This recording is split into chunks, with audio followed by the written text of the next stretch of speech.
পাঁশকুড়ার বাহার গ্রামের ১ নম্বর ওয়ার্ডের বাসিন্দা মধুসূদন হাটুয়া পেশায় রাইটার্সের সচিব। তার ছেলে এবছর উচ্চ মাধ্যমিকের টেস্ট পরীক্ষার্থী, নাম শিবেশ হাটুয়া। ভোগপুর কেনারাম মেমোরিয়াল হাই স্কুলের বিজ্ঞান বিভাগের ছাত্র। মঙ্গলবার ছিল বাংলা পরীক্ষা। সেই পরীক্ষা চলার দিনই অস্বাভাবিক মৃত্যু হয় ছাত্রের। স্কুল এবং প্রতিবেশী সূত্রে জানা যায়, ছাত্রটি পড়াশোনায় অত্যন্ত মেধাবী ছিল। তবে কেন এমন মৃত্যু তা কেউই বুঝে উঠতে পারছে না।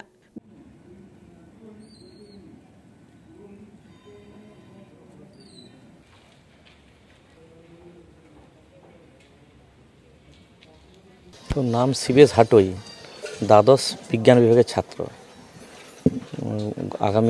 গতকাল টেস্ট পরীক্ষা ছিল আর কি। টেস্ট পরীক্ষা দিতে যাওয়ার ঘণ্টাখানেক আগেই সমস্যাটা হয়েছে। যেটুকু আমি খবর পাচ্ছি যে মানে গলায় ওই দিদির ওড়না জড়িয়ে সুসাইড করেছে। কখন হয়েছিল? টাইমটা তো ঠিক বলতে পারবো না। বাড়ির লোক জানতে পেরেছে 9টার সময়, সকাল 9টায়। সকাল 9টায়। কেন হয়েছে?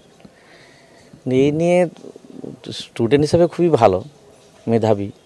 তো আমরা বাড়ির লোকের সঙ্গে বুঝতে পারছি না, তবে কিন্তু কিছুদিন ধরে ওটা চুপচাপ ছিল আর কি, পড়াশোনার চাপে হোক বা কোনো কারণে কিছু, মানে ওর বাড়ির লোকও সে টেস্টটা পায়নি।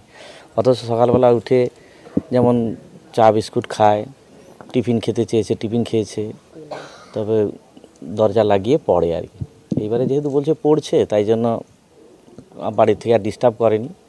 সেই 9টার সময় যখন ওকে ডাকতে গেছে যে স্কুলে মানে যেতে হবে, 10টায় ট্রেন ধরবে, তখনই দেখছে যে ভিতর থেকে দরজাটা লাগানো, এবং দরজা লাগিয়েই পড়তো আর কি। তো বারবার নক করে যখন বুঝতে পারছে যে কেন মানে উঠছে না, তখন ওই পাশের বাড়িকে ডেকে ওই জানলা দিয়ে দেখলো যে এরকম সমস্যা হয়েছে। মেধাবী ছাত্র বললেন। মেধাবী, মাধ্যমিকে 665 পেয়েছিল। কি এমন হলো যে? সেইটাই তো আমরাও তো বুঝতে পারছি না কি এমন হলো। পড়াশোনা তো ভালো, তো এখন প্রেশারটা সে নিজে নিজে নিয়েছে কিনা একটু বুঝতে পারছি না। তবে বন্ধুবান্ধবের যেটুকু জেনেছি যে একটু যদি কম পড়া হয়ে যেত, একটু যদি পড়া ছেড়ে ফেলতো, তাহলে কিন্তু সে নিজে থেকে একটু মানে খুব ডিপ্রেশনে বুঝি যে আমার পড়া হয়নি, প্রেশারটা নিয়ে ফেলতে আর কি।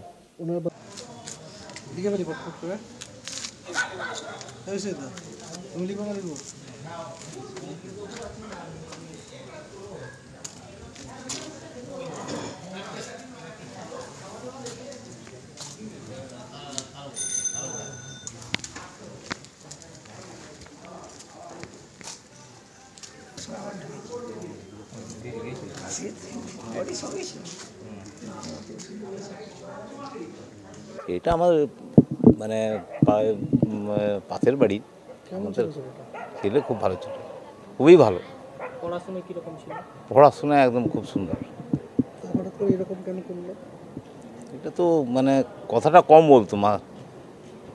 যেসব বন্ধুবান্ধব ছিল তাদের সঙ্গে কথা বলা প্রায় 1 মাস ধরে বন্ধ করে দিয়েছিল। সেগুলোর জন্যই মানে খুব ডিপ্রেশনে ছিল। কি কারণে মনে করছেন? অতিরিক্ত চাপ, হ্যাঁ, পড়াশোনার চাপ, এই করতে হবে সেই করতে হবে। হ্যাঁ, মেন্টাল প্রেশার, আর অন্য কোনো কিছু না। বাবা মা পড়াশোনা ছিল চাপ? না না না না না, সেরকম খুবই ভালো, খুবই ভালো। মানে এত ভালো ওর বাবা। এই আমাদের এই দুর্গা মন্দির, আমাদের পার্সোনাল দুর্গা মন্দির, এই দুর্গা মন্দিরে একদম ষষ্ঠী থেকে একদম পড়ে থাকতো ওর বাবা। বাবা মায়ের দিক থেকে কোনো রকম? না না, কোনো নিজে থেকে। আপনারা তখন কি জানলেন? আমি তখন পুজো করছিলাম, ঘটিয়াতে তুলসী তুলছিলাম, তখন খুব চিৎকার শুনে বলছে আরে ওদের বাড়িতে হনুমান পড়েছে। মেয়েদের চিৎকার, সঙ্গে সঙ্গে আমি ঘটি, আমাদের বৌদিরা টৌদিরা সব ওই পাশের বাড়ি ছুটে আসে। এসে দেখা গেল এখানে ওই এদের পাড়ার ছেলে এখানে সব বসে থাকে। তারা উঠে গিয়ে দেখলো গলায় ফাঁস নিয়ে চলছে। এই পড়াশোনার চাপে একদম 100%। নিজে আত্মহত্যা? না না না না না, কোনো রকম না। বাড়ির ভিতরে? না না না, একদম কোনো রকম না। ব্যুরো রিপোর্ট, খবর BCBS।